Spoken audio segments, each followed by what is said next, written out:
CM ಪತ್ನಿ ಹಾಗೆ ಭೈರತಿ ಸುರೇಶ್ಗೆ ಇಡಿ summons ಕೊಟ್ಟಿತ್ತಲ್ಲ, ಆ ಸಮನ್ಸ್ ಅನ್ನ ರದ್ದುಪಡಿಸಬೇಕು ಅನ್ನುವಂತ ನಿಟ್ಟಿನಲ್ಲಿ ಇದೀಗ ಒಂದು ಅರ್ಜಿ ಸಲ್ಲಿಕೆಯಾಗಿದೆಯಲ್ಲ, ಅದರ ವಿಚಾರಣೆ ಶುರುವಾಗಿದೆ. ಹೈಕೋರ್ಟ್ ಏಕಸದಸ್ಯ ಪೀಠದಲ್ಲಿ ಅರ್ಜಿ ವಿಚಾರಣೆ ಶುರುವಾಗಿದೆ. ಭೈರತಿ ಸುರೇಶ್ ಅವರ ಪರವಾಗಿ ಹಿರಿಯ ವಕೀಲ ಸಿ.ವಿ. ನಾಗೇಶ್ ವಾದವನ್ನ ಹೂಡ್ತಾ ಇದ್ದಾರೆ. ಸಿಎಂ ಪತ್ನಿ ಹಾಗೆ ಭೈರತಿ ಸುರೇಶ್ ಇಬ್ಬರಿಗೂ ಕೂಡ ಇಡಿ ನೋಟಿಸ್ ಅನ್ನ ಕೊಟ್ಟಿದೆ, ಸಮನ್ಸ್ ಜಾರಿ ಮಾಡಿದೆ. ನಾಳೆ ವಿಚಾರಣೆಗೆ ಹಾಜರಾಗಬೇಕು ಅಂತ ಮುಖ್ಯಮಂತ್ರಿಗಳ ಪತ್ನಿಗೆ, ಹಾಗೆ ಇವತ್ತು ವಿಚಾರಣೆಗೆ ಹಾಜರಾಗಬೇಕು ಅಂತೇಳಿ ಭೈರತಿ ಸುರೇಶ್ಗೆ ಇಡಿ ಸಮನ್ಸ್ ಅನ್ನ ಜಾರಿಗೊಳಿಸಿದೆ. ಆರೋಪಿ ಅಲ್ಲದೆ ಹೋದ್ರೂ ಕೂಡ ಸಮನ್ಸ್ ಅನ್ನ ಜಾರಿ ಮಾಡಲಾಗಿದೆ. ಇವತ್ತು ಬೆಳಗ್ಗೆ 11 ಗಂಟೆಗೆ ಹಾಜರಾಗುವಂತೆ ಸೂಚಿಸಲಾಗಿತ್ತು ನನಗೆ. ಇದೇ ಮಾದರಿಯ ಮತ್ತೊಂದು ಕೇಸ್ನಲ್ಲಿ ಸಮನ್ಸ್ ರದ್ದಾಗಿದೆ. ಇದು ವೆರಿ ಇಂಪಾರ್ಟೆಂಟ್ ಸಂಗತಿ. ಇಲ್ಲಿ ಮೂಡಾದ ಮಾಜಿ ಆಯುಕ್ತರಾಗಿದ್ದಂತ ಡಾಕ್ಟರ್ ನಟೇಶ್ಗೆ ಸಂಬಂಧಪಟ್ಟ ಹಾಗಿನ ಅರ್ಜಿಯನ್ನ ಮಾನ್ಯ ಮಾಡಿದೆ ಕೋರ್ಟ್.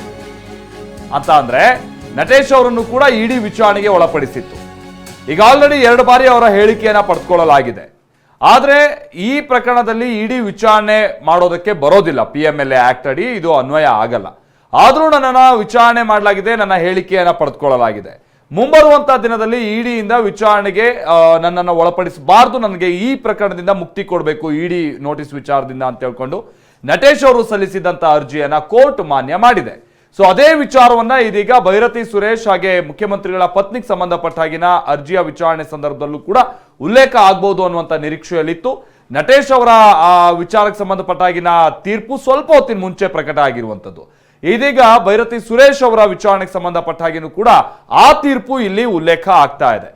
ವೆರಿ ಇಂಟ್ರೆಸ್ಟಿಂಗ್ಲಿ ಏನು ಅಂತ ಅಂದ್ರೆ, ಎರಡೂ ಕೂಡ ಬೇರೆ ಬೇರೆ ಪೀಠಗಳಲ್ಲಿ ವಿಚಾರಣೆ ನಡೀತಾ ಇರುವಂತದ್ದು.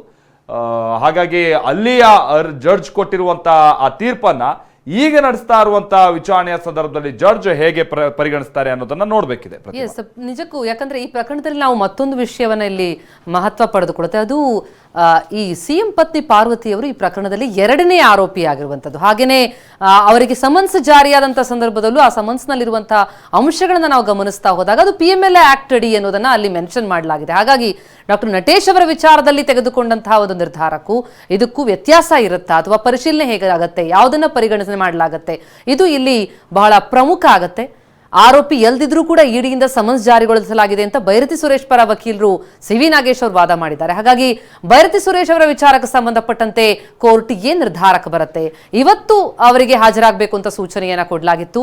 ನಾಳೆ ಇಡಿ ಸಮನ್ಸ್ ಹಾಜರಾಗಿ ಎನ್ನುವಂತಹ ಮಾಹಿತಿಯನ್ನ ಸಿಎಂ ಪತ್ನಿ ಪಾರ್ವತಿ ಅವರಿಗೆ ಕೊಡಲಾಗಿದೆ. ಹಾಗಾಗಿ ಈ ಎರಡೂ ವಿಷಯಕ್ಕೆ ಸಂಬಂಧಪಟ್ಟಂತೆ ಕೋರ್ಟ್ ಪರಿಗಣನೆಗೆ ಯಾವುದನ್ನು ತೆಗೆದುಕೊಳ್ಳುತ್ತೆ, ಹೇಗೆ ಇದನ್ನ ಗಮನಿಸುತ್ತೆ ಅನ್ನೋದು ಈಗ ಸದ್ಯಕ್ಕೆ ಭಾರಿ ಕುತೂಹಲಕ್ಕೆ ಕಾರಣ ಆಗಿರುವಂಥದ್ದು. ಯಾಕಂದ್ರೆ ಮೂಡ ಹಗರಣ ಅಂತ ಅನ್ನೋದು ವ್ಯಾಪಕವಾಗಿ ರಾಜ್ಯಾದ್ಯಂತ ಚರ್ಚಿತವಾದಂತಹ ವಿಷಯ ಒಂದು ಕಡೆ, ಜೊತೆಗೆ ಒಂದು ಕಡೆ ಲೋಕಾಯುಕ್ತ ತನಿಖೆಯಾಗಿದೆ, ಅಲ್ಲಿ ಮಧ್ಯಂತರ ವರದಿಯನ್ನ ಕೋರ್ಟ್ಗೆ ಸಲ್ಲಿಕೆ ಮಾಡಲಾಗಿದೆ. ಈ ಕೇಸನ್ನ CBI ವರ್ಗಾವಣೆ ಮಾಡಿ ಎನ್ನುವಂತಹ ಒಂದು ಅರ್ಜಿ ವಿಚಾರಣೆ ಕೂಡ ಇವತ್ತು ನಡೀತು. ಇದೆಲ್ಲದರ ನಡುವೆ ಇಡಿ ತೆಗೆದುಕೊಂಡಂತಹ ಒಂದು ಸ್ಟೆಪ್, ಇಡಿ ಏನು ಸಮನ್ಸ್ ಜಾರಿ ಮಾಡಿದೆ ಸಿಎಂ ಪತ್ನಿ ಪಾರ್ವತಿಯವರಿಗೆ ಹಾಗೆ ಸಚಿವ ಭೈರತಿ ಸುರೇಶ್ ಅವರಿಗೆ, ಆ ವಿಷಯಕ್ಕೆ ಸಂಬಂಧಪಟ್ಟಂತೆ ಈಗ ಆ ನೋಟಿಸನ್ನೇ ರದ್ದು ಮಾಡಿ, ಸಮನ್ಸ್ ರದ್ದು ಮಾಡಿ ಅನ್ನುವಂತಹ ಒಂದು ಅರ್ಜಿಯನ್ನೇನು ಹಾಕಿದ್ದಾರೆ, ಆ ಅರ್ಜಿಯ ವಿಚಾರಣೆ ಈಗ ನಡೀತಾ ಇರುವಂಥದ್ದು. ಆ ಬಗ್ಗೆ ವಾದ ನಡೀತಾ ಇದೆ. ಎಡಿ ಪರ ASG ಅರವಿಂದ್ ಕಾಮತ್ ಅವರು ವಾದ ಮಾಡ್ತಾ ಇದ್ದಾರೆ. ಜೊತೆಗೆ ಅವ್ರು ಹೇಳೋ ಪ್ರಕಾರ ಡಾಕ್ಟರ್ ನಟೇಶ್ ಅವರ ವಿಚಾರಕ್ಕೆ ಸಂಬಂಧಪಟ್ಟಂತೆ ಏನು ಆದೇಶ ಬಂದಿದೆ ಅದ್ರ ಬಗ್ಗೆ ನಮ್ಮ ಮಾಹಿತಿ ಇಲ್ಲ ಅಂತಿದ್ದಾರೆ.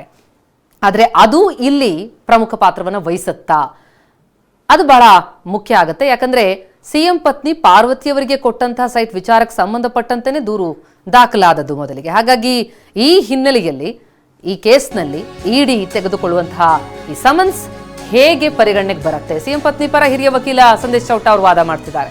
14 ಸೈಟ್ ಅಕ್ರಮವಾಗಿ ಹಂಚಿಕೆ ಮಾಡಿದಂತಹ ಆರೋಪ ಏನಿದೆ, ಅಪರಾಧದಿಂದ ಗಳಿಸಿದ ಹಣ ಇಲ್ಲದೆ ಇದ್ರೂ ಕೂಡ ತನಿಖೆ ನಡೆಸ್ತಾ ಇದ್ದಾರೆ. ಅಂದ್ರೆ ಇಡಿ ಎಂಟ್ರಿ ಆಗಿದೆಯಲ್ಲ, ಆ ಎಂಟ್ರಿನೇ ಪ್ರಶ್ನೆ ಮಾಡ್ತಿದ್ದಾರೆ.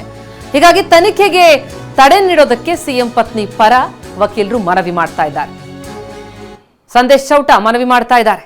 ಇದೇನು ಅಪರಾಧದಿಂದ ಗಳಿಸಿದಂತಹ ಹಣ ಅಲ್ಲ, ಅವ್ರಿಗೆ ದಾನವಾಗಿ ಬಂದಂತಹ ಜಮೀನು, ಅದನ್ನ ಮೂಡ ಸೈಟ್ ಆಗಿ ಅಲ್ಲಿಂದ ಪಡೆದುಕೊಳ್ಳೋದಕ್ಕೆ ಮುಂದಾಗ್ತಾರೆ. ಹಾಗಾಗಿ ಇದು ಅಕ್ರಮವಾಗಿ ಪಡೆದಂಥದ್ದೇನು ಅಲ್ಲ. ಯಾಕಂದ್ರೆ ಇಲ್ಲಿ PMLA ಆಕ್ಟ್ ಅಡಿ ಏನ್ ಸಮನ್ಸ್ ಜಾರಿ ಆಗ್ತಾ ಇದೆ, ಇಡಿ ಎಂಟ್ರಿ ಕೊಟ್ಟಿರೋದು ಕೂಡ ಅದನ್ನೇ, ಅಕ್ರಮವಾಗಿ ಹಣ ವರ್ಗಾವಣೆಯಾಗಿದೆ ಅನ್ನುವಂಥ ಕೇಸ್ನಲ್ಲಿ. ಹಾಗಾಗಿ ಅದಲ್ಲಿ ಬರಲ್ಲ ಅನ್ನೋದು ಸಿಎಂ ಪತ್ನಿ ಪಾರ್ವತಿಯವರ ಪರ ವಕೀಲ ಸಂದೇಶ್ ಚೌಟ ಅವರ ವಾದ. ಇಡಿ ಪರ ವಕೀಲರಿಗೆ ನ್ಯಾಯಮೂರ್ತಿ ನಾಗಪ್ರಸನ್ನ ಒಂದು ಪ್ರಶ್ನೆಯನ್ನ ಇಟ್ಟಿದ್ದಾರೆ. ಇಡಿ ಪರ ಎಎಸ್ಜಿ ಅರವಿಂದ್ ಕಾಮತ್ ಅವರು ವಾದ ಹೂಡುವಂತ ಸಂದರ್ಭದಲ್ಲಿ ನ್ಯಾಯಮೂರ್ತಿಗಳು ಪ್ರಶ್ನೆ ಮಾಡಿದ್ದಾರೆ. ಸಿಎಂ ಪ್ರಕರಣದ ವಿಚಾರಣೆ ನಡೆಯುವಂತ ಸಂದರ್ಭದಲ್ಲಿ ಇದರಲ್ಲಿ ಯಾಕೆ ನೀವು ಮುಂದುವರಿತಾ ಇದ್ದೀರಾ? ಇದು ನ್ಯಾಯಮೂರ್ತಿಗಳು ಇಟ್ಟಿರುವಂತ ಪ್ರಶ್ನೆ. ಮೂಡಾ ಪ್ರಕರಣದಲ್ಲಿ ಸಿಎಂ ಪತ್ನಿ ಇದಾರಲ್ಲ ಪಾರ್ವತಿಯವರು, ಅವರು ಎರಡನೇ ಆರೋಪಿ A2. ಅವರ ಮೇಲೆ ಅಕ್ರಮವಾಗಿ ಸೈಟ್ ಪಡೆದಂತ ಆರೋಪ ಇದೆ. PMLA ಕಾಯ್ದೆ ಅಡಿ ಅನುಸೂಚಿತವಾದಂತ ಕೇಸ್ ಇದಾಗಿದೆ ಅಥವಾ ಕೇಸ್ ಇದೆ. ಸೊ ಇಡಿ ಪರ ವಕೀಲರಿಗೆ ನ್ಯಾಯಮೂರ್ತಿಗಳು ಪ್ರಶ್ನೆಯನ್ನ ಮಾಡಿದ್ದು, ಈಗ ಆಲ್ರೆಡಿ ಇದ್ರ ತನಿಖೆ ನಡೀತಾ ಇರುವಂತಹ ಸಂದರ್ಭದಲ್ಲಿ ಈ ವಿಚಾರಣೆ ಯಾಕೆ ನಡೀತಾ ಇದೆ ಅನ್ನುವಂತ ರೀತಿಯಾಗಿ ಪ್ರಶ್ನೆ ಮಾಡಿದ್ದಾರೆ. ಇಲ್ಲಿ ಇವತ್ತು ನಡೀತಾ ಇದೆಯಲ್ಲ ಈ ವಾದ ಪ್ರತಿವಾದ, ಇದು ಬಹಳ ಅತಿ ಮುಖ್ಯ. ಕೇವಲ ಪಾರ್ವತಿಯವರಿಗೆ ಹಾಗೆ ಈ ಪ್ರಕರಣಕ್ಕೆ ಸಂಬಂಧಪಟ್ಟ ಹಾಗಿನ ಮತ್ತೋರ್ವರು ಸಮನ್ಸ್ ಪಡೆದಿರುವಂತ ಭೈರತಿ ಸುರೇಶ್ ಅವರಿಗೆ ಮಾತ್ರ ಅಲ್ಲ, ಇದು ಒಟ್ಟು ಪ್ರಕರಣದಲ್ಲಿ ಇಡಿ ತನಿಖೆಯ ಜರೂರತ್ ಏನಿದೆ ಅಥವಾ ಇಡಿ ತನಿಖೆಯ ಅವಶ್ಯಕತೆ ಏನಿದೆ ಅಥವಾ ಇಡಿ ಈ ಪ್ರಕರಣದಲ್ಲಿ ವಿಚಾರಣೆ ನಡೆಸೋದಕ್ಕೆ ಅವಕಾಶ ಇದೆಯಾ, ಬಹುಶಃ ಈ ಪ್ರಶ್ನೆಗಳಿಗೂ ಕೂಡ ಉತ್ತರ ಕಂಡುಕೊಳ್ಳುವಂತ ನಿಟ್ಟಿನಲ್ಲಿ ಅಥವಾ ಮುಂದಿನ ಹಂತದಲ್ಲಿ ಇಡಿ ವಿಚಾರಣೆಯನ್ನ ವಿರೋಧಿಸಿ ಏನಾದರೂ ಅರ್ಜಿ ಸಲ್ಲಿಕೆ ಆದಂತ ಸಂದರ್ಭದಲ್ಲಿ ಇವತ್ತು ಕೊಡಬಹುದಾದಂತ ಜಡ್ಜ್ಮೆಂಟ್ಗಳು ಅತಿ ಮುಖ್ಯ ಆಗುತ್ತೆ.